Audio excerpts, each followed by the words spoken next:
Bom dia a todos, queridos e queridas, companheiros e companheiras de jornada rumo à luz, rumo à ascensão espiritual e planetária. Tudo bem com vocês, meus queridos?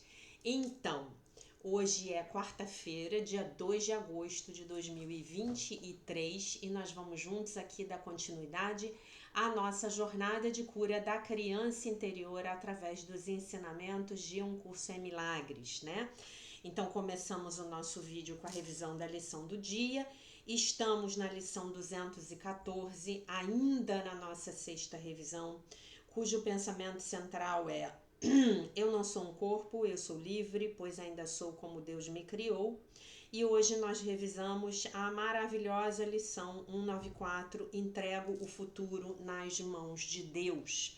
Lembrando que essa lição é um dos 7 passos gigantescos do livro de exercícios de Um Curso em Milagres, rumo à salvação, tá?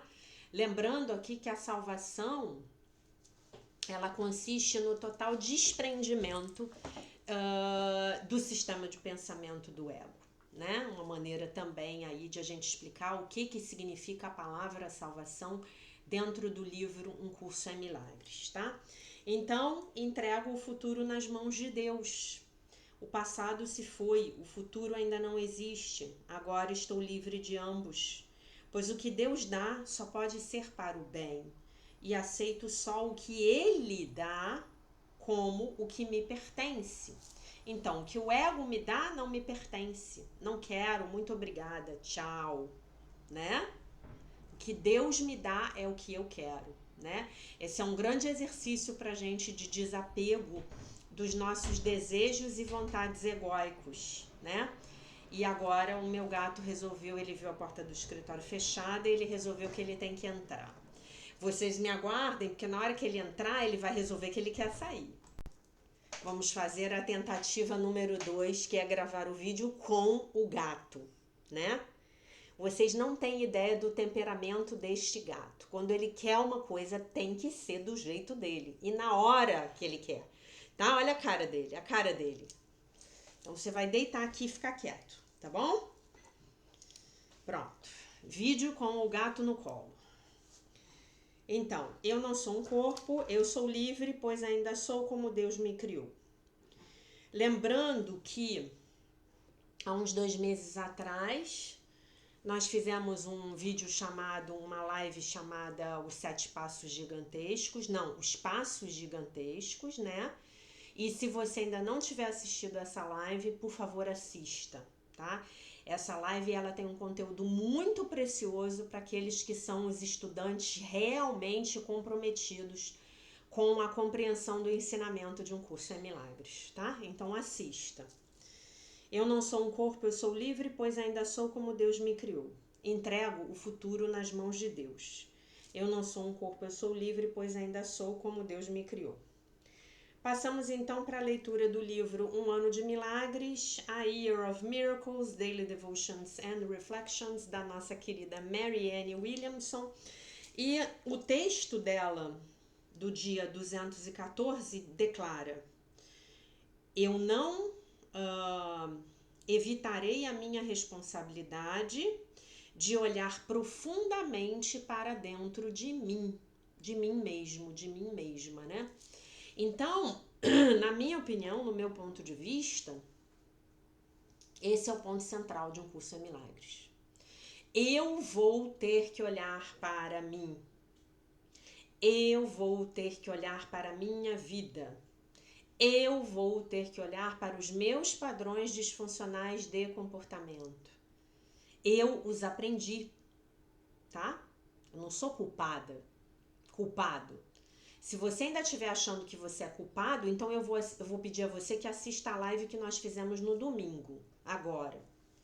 A decisão a favor de Deus, tá? Se você ainda estiver chafurdando na lama da culpa, então assista a live que fizemos no domingo sobre a seção 7 do capítulo 5, a decisão a favor de Deus. As lives basicamente são sobre o livro-texto, ou são sobre temas diversos, onde eu vou pegar um texto do livro-texto e trazer para poder explicar aquele tema diverso, tá bom? Então, quando uma das coisas mais legais que me acontece, mais legais e mais desesperadoras que me acontece quando eu começo a estudar um curso em milagres, é que nada do que me acontece tem a ver com o outro. Tudo que me acontece tem a ver comigo, né? Ontem nós falamos, todas as coisas são lições que Deus quer que eu aprenda, né? Então, se eu tenho que aprender alguma coisa, é porque eu ainda não estou fazendo alguma coisa na minha vida da melhor forma que pode ser feita. Isto é, ouvindo a voz do Divino Espírito Santo dentro de mim, que é a voz que fala por Deus, né? Que fala em nome de Deus, que é, no fim, a voz de Deus, tá? Aí ela diz assim, esse texto é monstruoso, tá, gente? Ele é muito bom. O ego preferiria que eu não olhasse diretamente para o meu ser mais profundo, porque então eu aprenderia coisas que me libertariam da sua escravidão, isto é, da escravidão que a programação do sistema de pensamento do ego me impõe, né? E essa programação, ela precisa ser questionada diariamente. Quando eu a questiono, eu vejo que ela não me serve mais. Então é muito fácil para mim liberá-la, deixá-la ir, me desapegar dela. Ah, isso não é mais o que eu quero. Né? Aquilo que Jesus falou antes, eu só quero o que Deus me dá.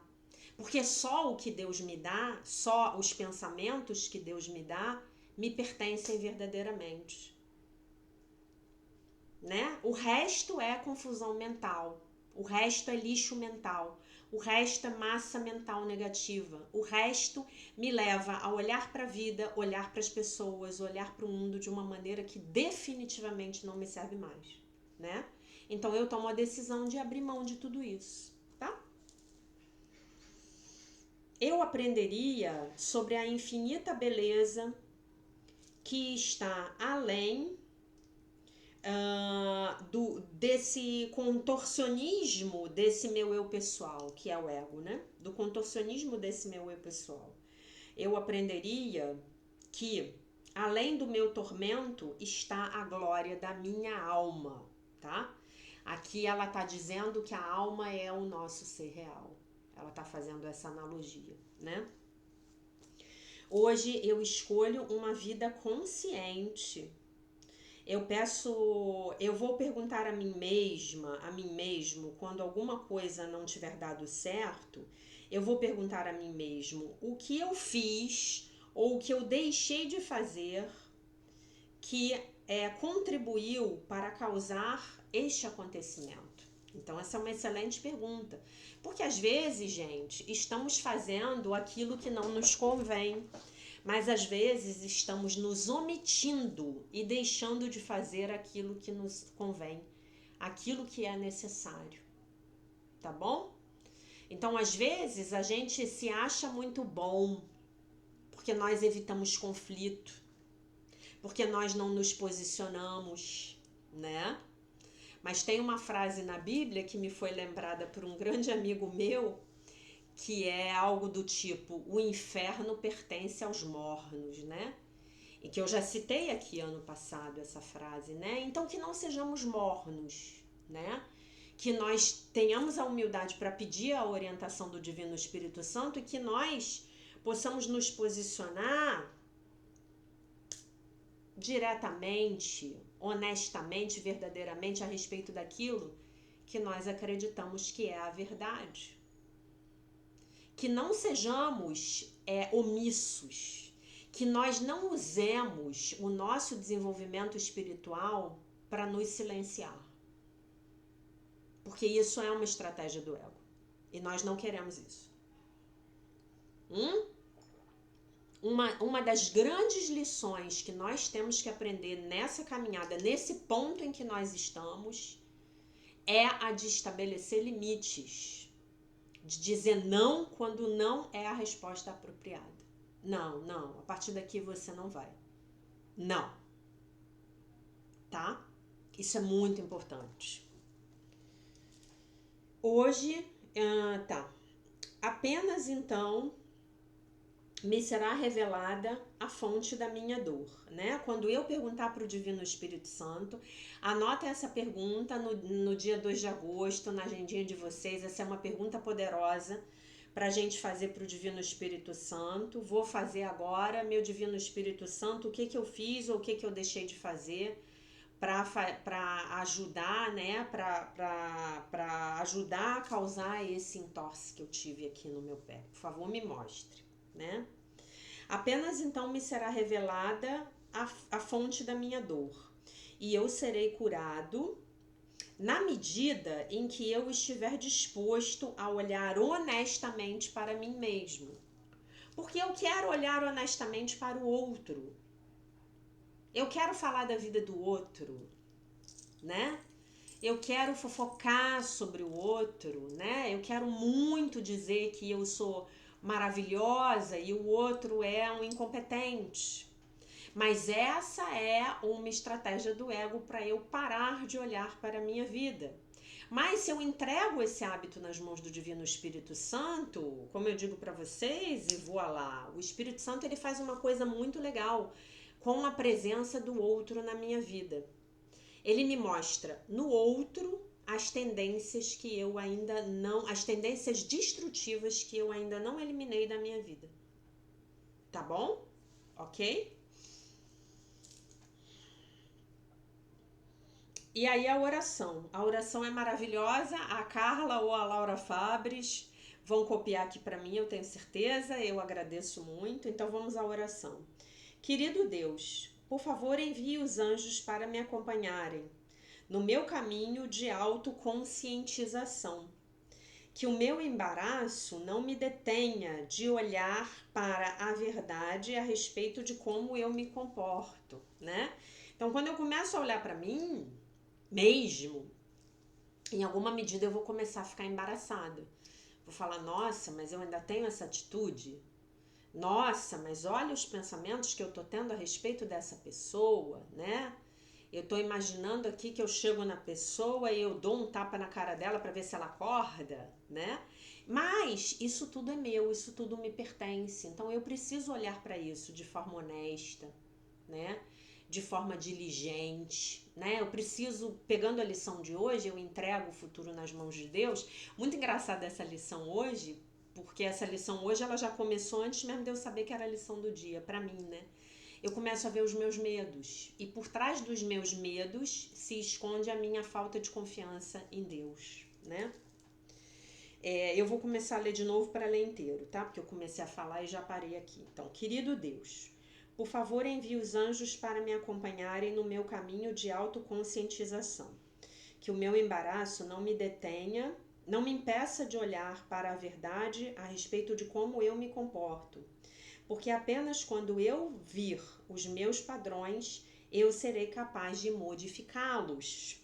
Por favor, remova de mim as sombras que esconderiam a sua luz em mim. Amém.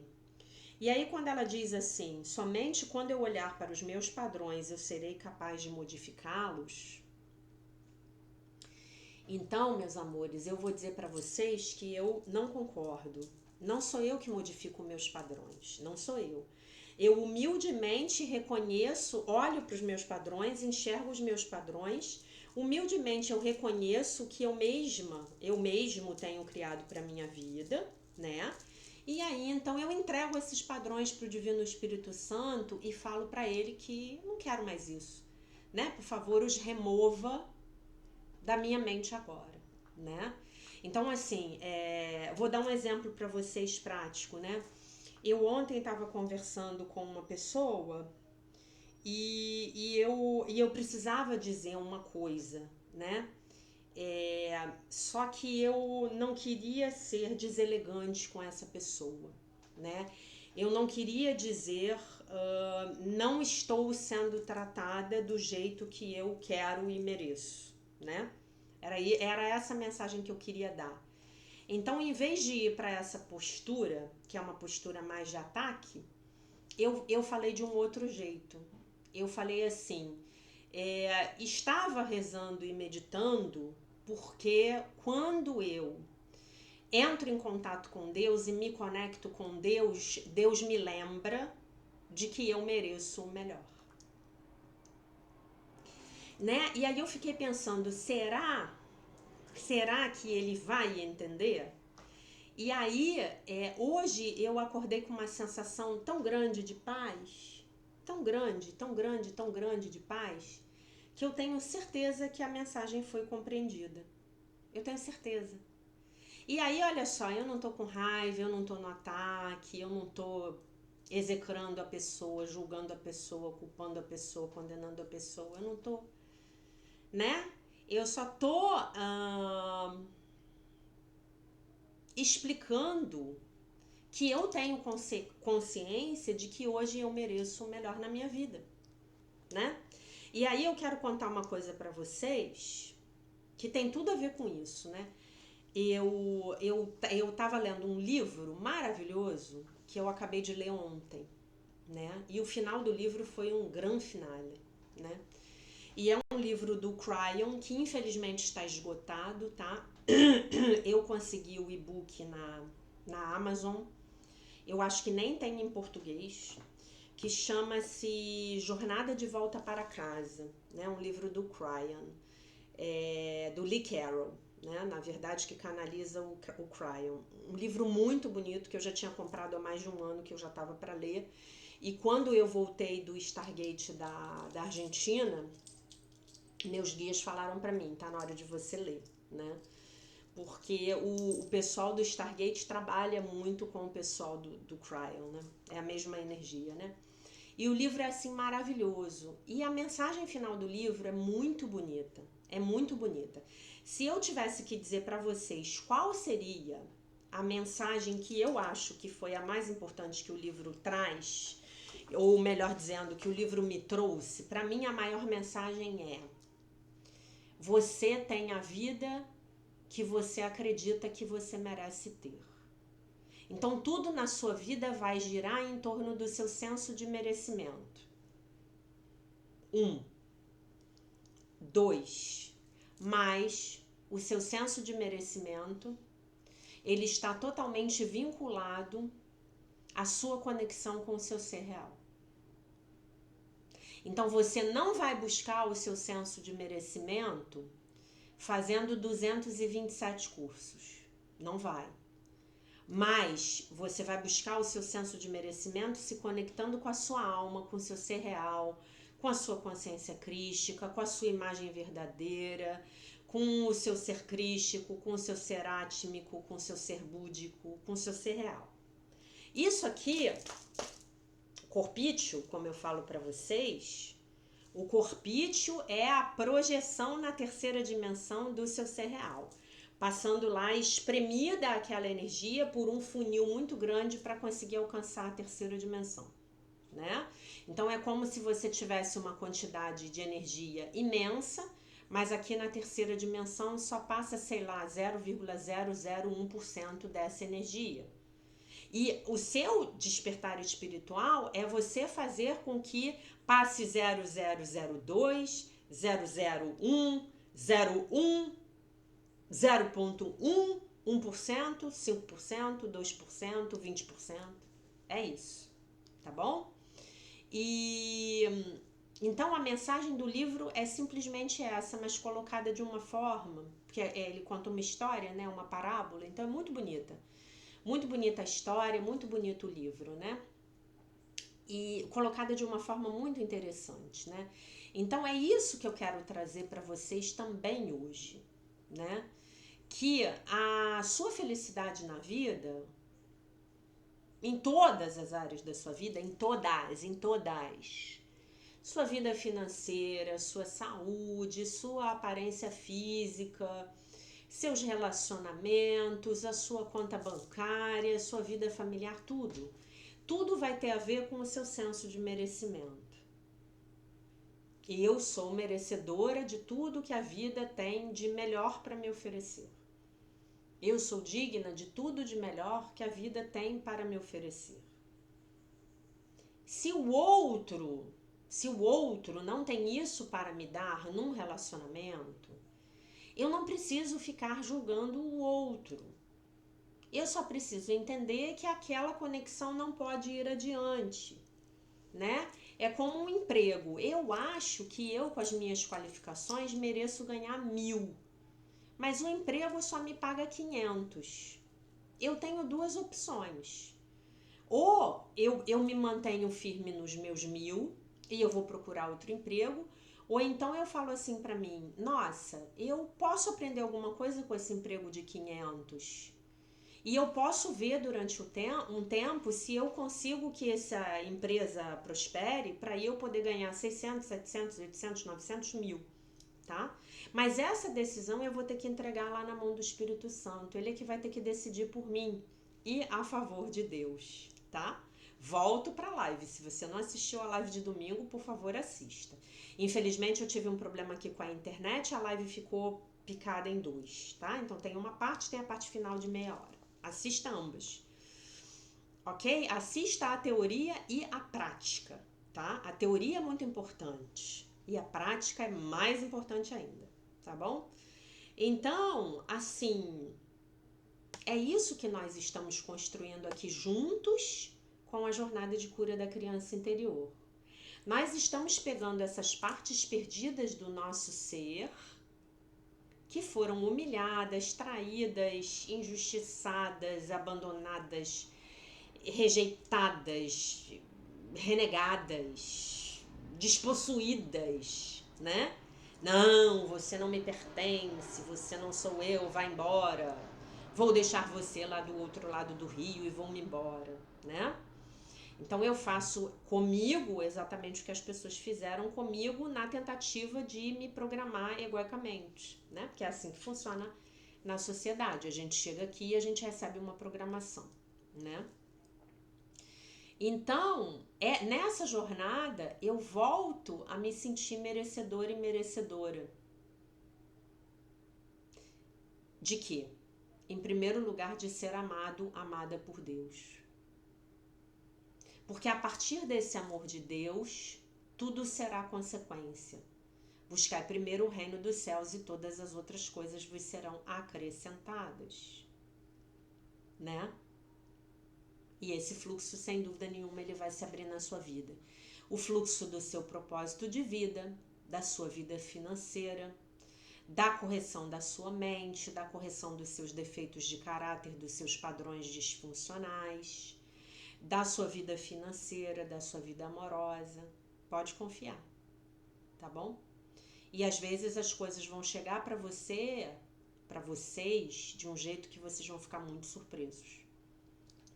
Quando nós permitimos que a vida floresça, porque nós confiamos nessa força que está além, que é Deus, e porque nós diariamente entregamos a nossa vida e a nossa vontade nas mãos do nosso Criador, confiando que Ele está lá para nós, a vida vai florescer de um jeito que vocês ficarão muito surpresos. Sabe aquele planinho todo que você tinha escrito no papel? Que você ia desenvolver, que você ia ser X, ia ser Y, ia casar com 30 anos, ia ter o seu primeiro filho com 32, ia ter o segundo filho com 34, etc, etc. Ou que você ia abrir a sua empresa, ou que você ia fazer X, Y, Z, e aqueles planos, prepare-se. Vem algo muito melhor. E tem um pernilongo aqui. Oh, meu Deus do céu, um pernilongo. E a minha raquete assassina que manda os pernilongos para o plano espiritual não está aqui. Então vamos lá, meus queridos. Hoje nós temos um textinho para ler, também do Volta ao Lar, do John Bradshaw, cujo PDF está no nosso canal no Telegram, tá bom? E esse texto aqui, ele é a continuação daquele texto que a gente leu sobre os papéis no sistema funcional, no sistema familiar disfuncional, tá bom? Não, eu não vou ler esse não, eu acho que eu tenho que... eu tenho que ler um texto antes. Eu vou ler o distúrbio do crescimento da criança na idade pré-escolar, tá bom? Muito bem. Distúrbio do crescimento, estou na página 161. Distúrbio do crescimento. O distúrbio do crescimento nesse estágio mostra os resultados a longo prazo da disfunção de uma família. As crianças procuram nos pais modelos para um comportamento adulto saudável. Mas aí nós precisamos lembrar que nós estamos adaptando todo essa sistemática de cura da criança interior aqui para o ensinamento de um curso em milagres, para que ambas as coisas possam ficar consistentes, né?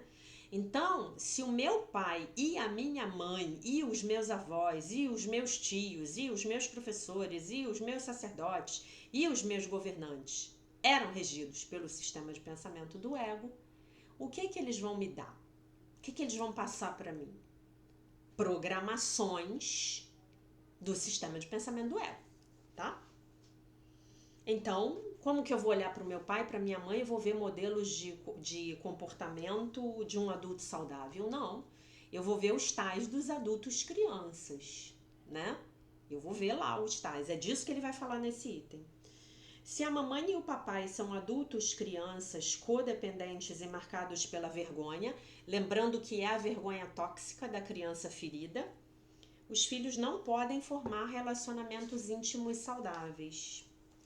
Os adultos crianças, tendo há muito tempo enterrado os seus eus autênticos e perdido a noção de eu sou o quê? Eu sou o Filho de Deus, perfeito, inteiro, completo, maravilhoso e isento de pecado. Não podem se dar aos companheiros, porque não têm um eu para dar. Quem sou eu? Eu não sei, eu sou um camaleão, né? Se eu estou perto de uma pessoa cor-de-rosa, eu fico cor-de-rosa. Se eu estou perto de uma pessoa azul, eu fico azul. Eu sou um camaleão, né? Eu não tenho eu autêntico, eu perdi lá na minha infância. O adulto criança, se você ainda não leu o drama da criança bem dotada de Alice Miller, leia, está lá no Telegram. O adulto criança procura para se casar uma projeção dos próprios pais, alguém que tenha os aspectos positivos e negativos dos seus pais e que complemente os papéis do seu sistema familiar. Um herói que cuida dos outros geralmente se casa com uma vítima. Então, quem é o herói? É o salvador. Então, vamos dar um exemplo? Eu sou a salvadora da minha família. Então, quem eu vou arranjar para casar? Um homem que eu precise salvar. Aquele homem que bebe. Um alcoólatra, por exemplo, tá? Ou um viciado em drogas. Eu preciso salvar aquele homem, né? Eu só sei salvar, eu só sei me relacionar salvando. Então, esse cidadão é bom. Vai servir bem no papel de vítima, né? Uma vez que um herói que cuida dos outros geralmente se casa com uma vítima, uma vez que assim cada um pode desempenhar o seu papel. Eles investem enormes quantidades de estima mútua, o que se torna mais evidente quando se separam. Um ou os dois pode se tornar suicida, afirmando que não consegue viver sem o outro. Nossa, como isso acontece, né? É muito mais frequente com as mulheres. Como isso acontece? Aí ele me largou e eu vou querer... Não tem mais sentido para mim viver, né? Geralmente, o adulto criança com problemas de ser absorvido se casa com um adulto criança com problemas de abandono. São os distúrbios da intimidade. Quando o que tem medo de ser abandonado procura se aproximar, o que tem medo de ser absorvido foge. Depois de um período de separação, o que tem medo de ser absorvido se sente suficientemente só para permitir que o companheira com medo de abandono se aproxime durante algum tempo. Este, lembrando da sensação da separação anterior, logo se torna possessivo e absorve o companheiro, fazendo com que esta se afaste outra vez. Essa dinâmica de gangorra continua durante todo o tempo que dura o casamento. Cada um cria a resposta do outro, né? Então, assim, normalmente o parceiro que tem mais medo do abandono é a mulher, normalmente, é a energia yin, e normalmente o parceiro que tem um problema, um medo de ser absorvido, é a energia yang, o homem. Mas essa dinâmica pode se inverter. Lembre-se do nosso desenho de 2 adultos crianças que eram como crianças de 3 anos. um com 100 quilos e a outra com 70. Você e eu éramos a criança de 5 anos com 30 quilos. É claro que temos de lembrar que a mesma coisa aconteceu com os nossos pais. Quando a criança ferida da mamãe ou do papai compreende que o outro não vai ser o progenitor há tanto tempo desejado, volta-se para os filhos para dar o que os seus pais não deram. Gente, eu acho que eu já li esse texto. Eu já li esse texto.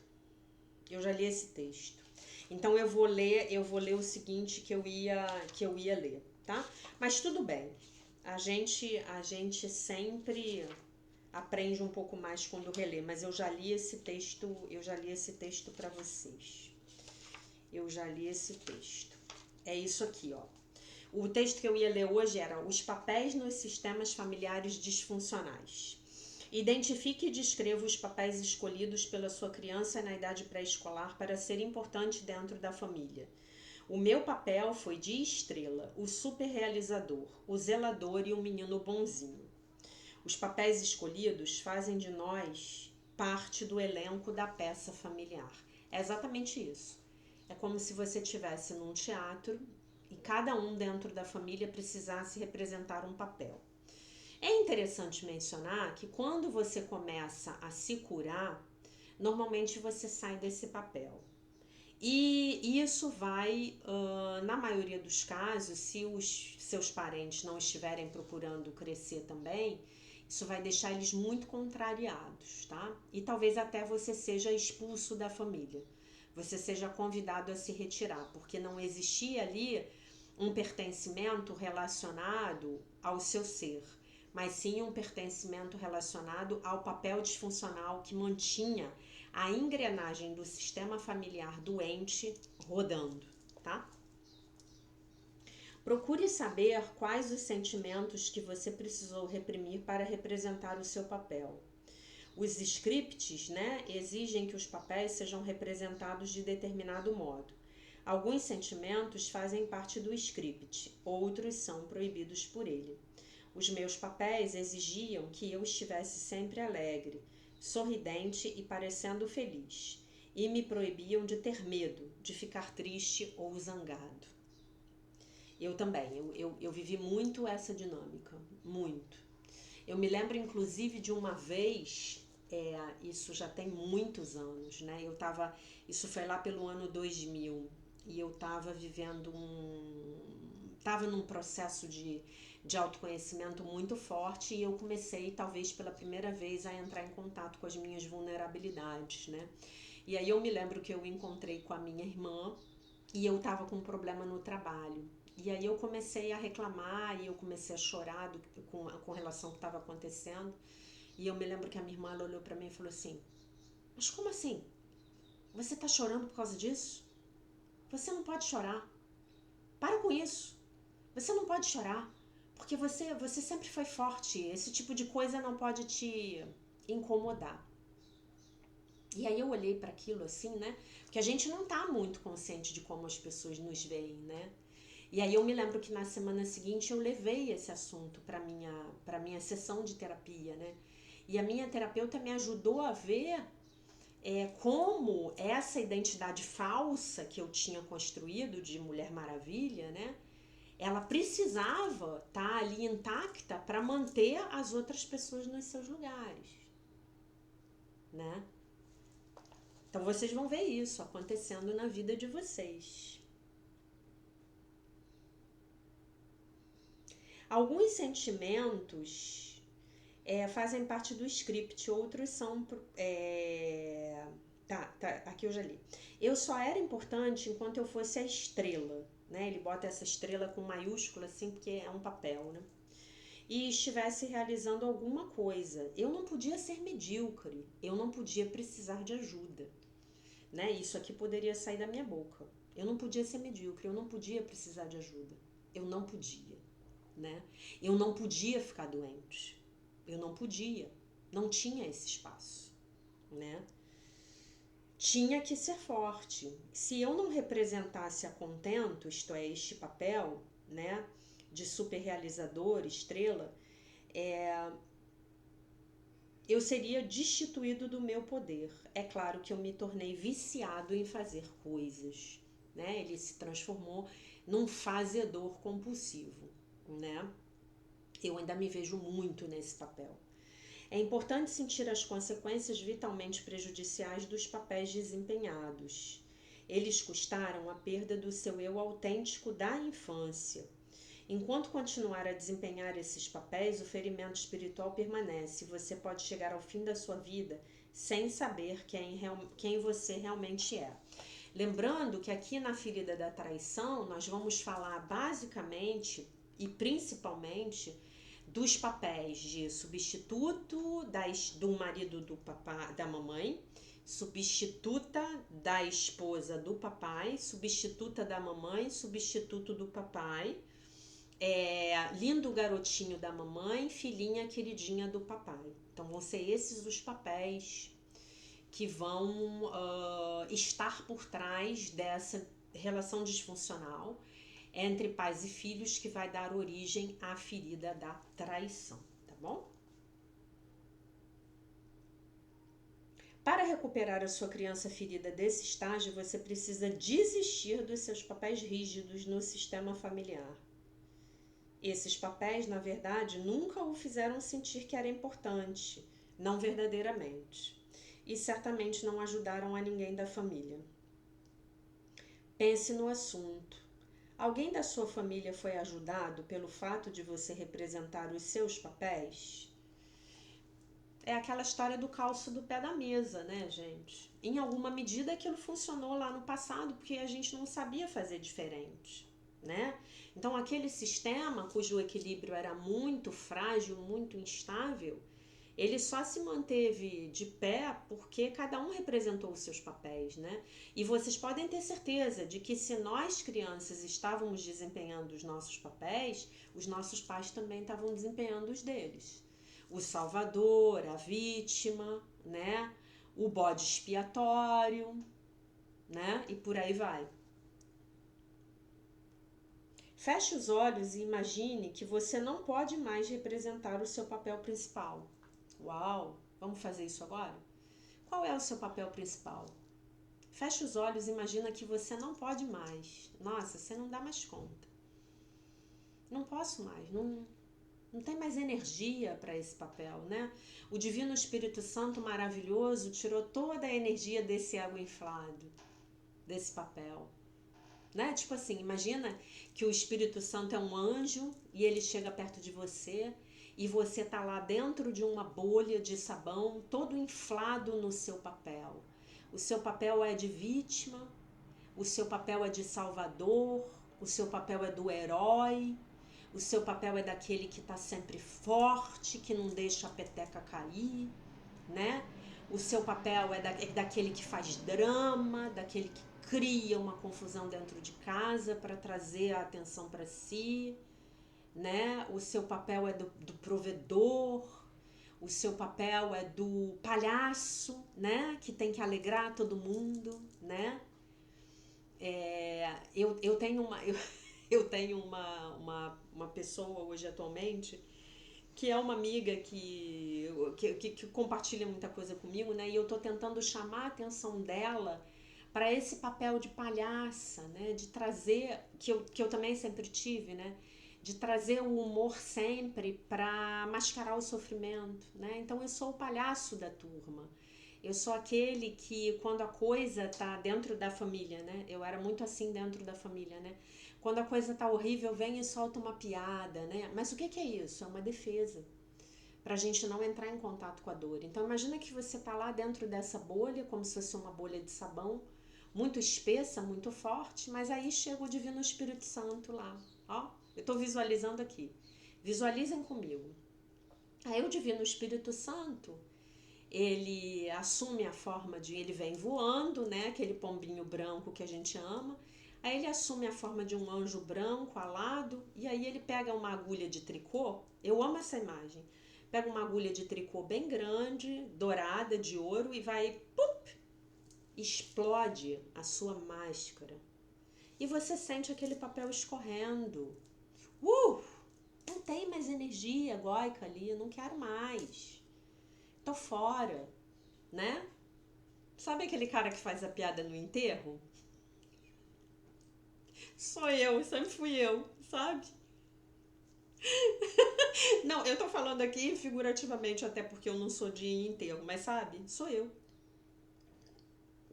Então, pra quê? Pra evitar sentir a dor da perda, a dor do luto, pra evitar entrar em contato. Então, vamos ficar lá na dor da perda, na dor do luto, né?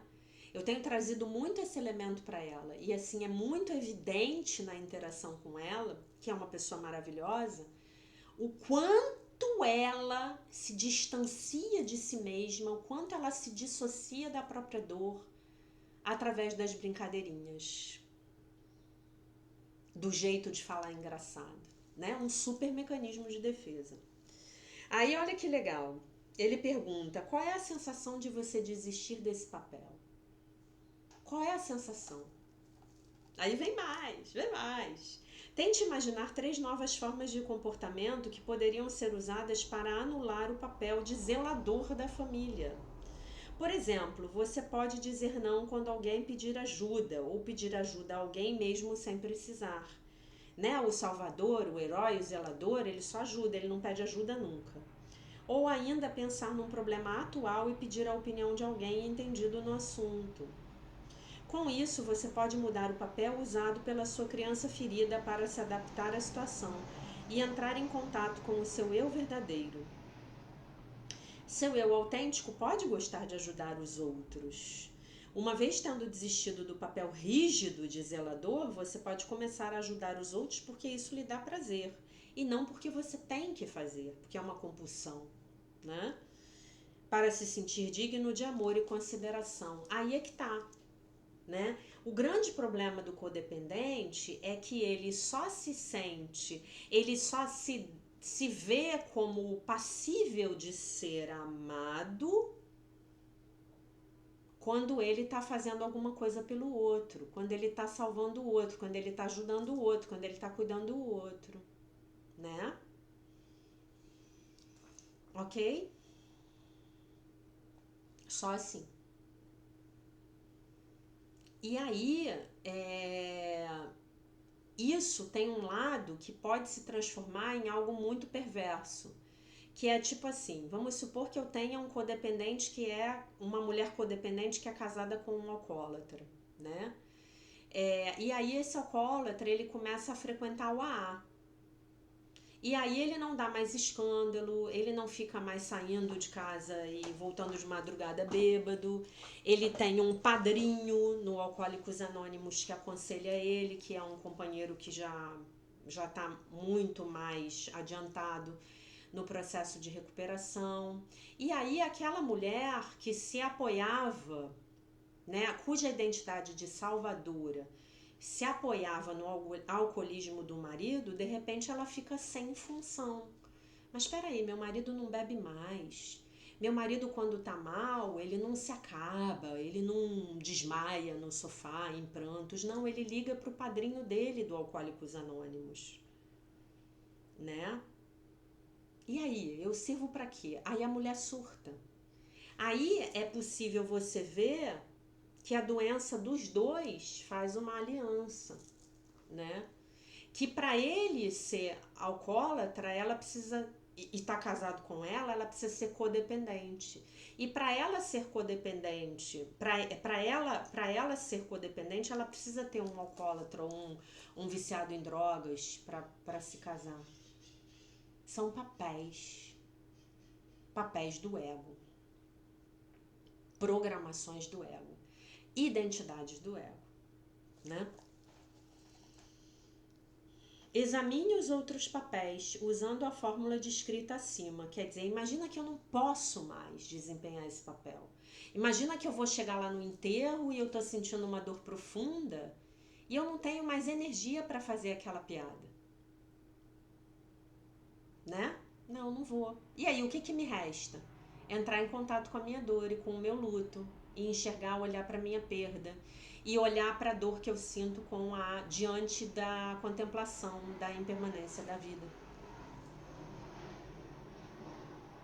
Entre em contato com os sentimentos que você precisou reprimir para desempenhar os seus papéis. Desse modo, você estará recuperando os sentimentos autênticos da sua criança ferida na idade pré-escolar. Descreva todas as consequências prejudiciais dessa confusão no seu sistema familiar para a sua vida atual. Lembre-se, você foi cooptado a participar da dinâmica de uma família disfuncional, de um sistema familiar doentio. Lembre-se disso. Por quê? Porque os seus pais passaram pela mesma coisa. Porque os seus avós passaram pela mesma coisa. Porque os seus bisavós passaram pela mesma coisa. Nada é pessoal. Nada é pessoal. É a tocha terrível, sendo passada de geração para geração. Mas agora que você chegou aqui, você falou assim: eu vou escolher novamente. Deve haver uma outra maneira. Você falou isso para Jesus. Você, em algum momento de desespero, você falou isso para Jesus. Meu Jesus, deve haver uma outra forma. E aí aconteceu um milagre na sua vida.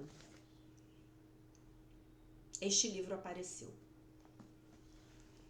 E você me deu a honra de conduzi-lo em 2023 pela jornada de cura da criança interior. Ela não é para fracos. Essa jornada é para realmente quem quer se ver. Compartilhe, faça a conexão com os sentimentos de perda provocados pelo papel principal autoimposto, tá? É você que está se impondo. Se você está no papel de vítima, é você que está se impondo o papel de vítima. Quando você se recusa a enxergar onde está o seu poder. E o seu poder está em você mesmo, em mudar a você mesmo e não em mudar o outro. Mas o ego quer que você ache que você só vai ser feliz se você mudar o outro. Mas não existe poder nessa ideia. Não, ela é vazia, ela é egóica, ela é ilusória. Existe poder em eu vou mudar a mim mesmo, a mim mesma. Ah, o meu marido é alcoólatra? Então eu vou descobrir como eu posso deixar de ser codependente e deixar de facilitar o alcoolismo dele. Quando eu passar por essa jornada de curar a minha codependência, o relacionamento vai cuidar de si mesmo. Pode ser que o meu marido vá para o AA, olha que beleza, e fique bom também, se cure do alcoolismo dele. Pode ser que ele não vá. E aí eu descubro que eu não preciso mais aprender nada dentro de um relacionamento com o alcoólatra. E aí eu, pico minha mula. Eu não sei. Quando eu aprender a minha lição, as coisas cuidam delas mesmas. Eu não preciso resolver fora. Eu preciso corrigir a minha mente. Eu preciso buscar a correção da minha mente. Compartilhe esses sentimentos com os seus companheiros, monitores ou com o seu grupo de apoio, ou com aquele amigo que você sabe que também está numa jornada de autoconscientização. Os papéis são uma grande ajuda para se chegar à dor original, concordo plenamente. Os papéis, a identificação dos papéis, ela é maravilhosa para a gente chegar na dor original. Uma vez estabelecido o seu papel, você verá os sentimentos que teve de reprimir para representá-lo. Esses sentimentos reprimidos são a sua dor original. Na inversão dos papéis da união transgeracional, você teve de desistir da sua infância. E é aqui, nos papéis da união transgeracional, que reside a ferida da traição. Tá bom? Isso é que é importante que você entenda. E aí você vai ter que olhar para esses sentimentos. Por isso que ela faz a correlação, a Lise Bourbeau, entre o abandono e a traição. Porque quando eu vou olhar embaixo da ferida da traição, qual é a dor? É a dor do abandono. O meu pai, a minha mãe, que deveriam estar aqui para mim, inverteram os papéis e me colocaram numa posição em que eu tenho que cuidar. Eu tive que cuidar muito pequena das necessidades emocionais deles, né? Mas coitados, eles não tiveram essa oportunidade aqui que nós estamos tendo, né? Fizeram o melhor que podiam. Então isso é muito importante, tá, meus queridos? Muito importante. Então era esse o texto que eu ia ler, eu olhei o outro, achei que eu não tinha lido, e o outro vem antes, achei que tinha que ler, tá? Então é importante que nós entendamos que nas nossas feridas está a dor legítima de não termos tido as nossas necessidades emocionais das diferentes fases de desenvolvimento atendidas. Tá bom? Lembrando hoje que a nossa lição é: eu entrego o futuro nas mãos de Deus. Que é a lição mais reconfortante do que essa, né? Porque eu não sou um corpo, eu sou livre porque eu ainda sou como Deus me criou, tá bom? Então eu vou terminar o vídeo por aqui. Amanhã a gente continua explorando mais esse tema. Eu acho que hoje mais coisas vão surgir aí. Se você puder escrever para mim nos comentários, compartilhar seus exemplos, suas experiências, suas curas, isso sempre enriquece os nossos vídeos quando eu separo um tempo para comentar, tá bom? Então, meus amores, eu deixo vocês com a paz de nosso Senhor Jesus Cristo, com um beijo imenso. E se Deus quiser, nós nos vemos novamente amanhã.